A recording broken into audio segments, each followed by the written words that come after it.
વડોદરા શહેરના અટલાદરા વિસ્તારમાં આવેલા BAPS મંદિર ખાતે મહિલા દિવસની ભવ્ય ઉજવણી।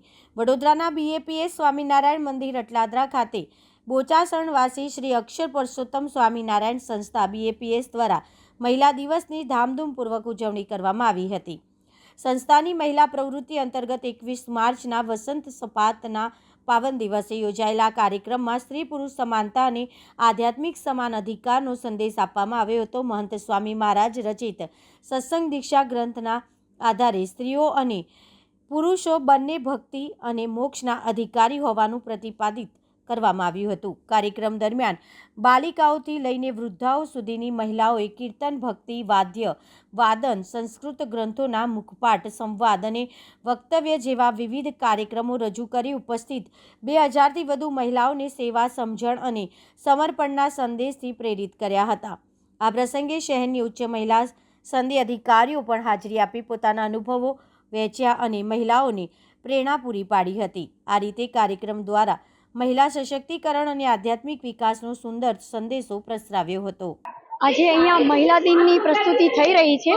આજનો દિવસ 21 માર્ચ આજે વિશ્વ સંપાદ દિવસ છે કે જેમાં આ દિવસ અને રાત્રિ બંને સરખા હોય છે।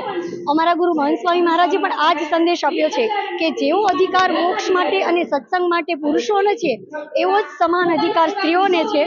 તો આપ આજે જોઈ રહ્યા છો અહીંયા મહિલા દિનની ઉજવણી થઈ રહી છે। 2 થી 3000 બહેનો આ કાર્યક્રમમાં ઉપસ્થિત છે અને આ કાર્યક્રમ મહિલાઓ દ્વારા મહિલાઓ માટે અને મહિલાઓ જ ભજવવાની છે।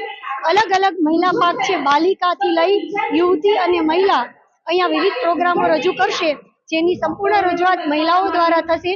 અહીંયા વક્તવ્ય હશે, પ્રવચન, ગરબા, સ્વાગત નૃત્ય અને ખાસ તો ગાયનેક ડોક્ટર આજે કેન્સર અવેરનેસ માટે પણ અહીંયા સ્પીચ આપવાના છે। તો આવો સુંદર કાર્યક્રમ આજે BAPS ની મહિલા પાક દ્વારા અહીંયા ઉજવા જઈ રહ્યો છે।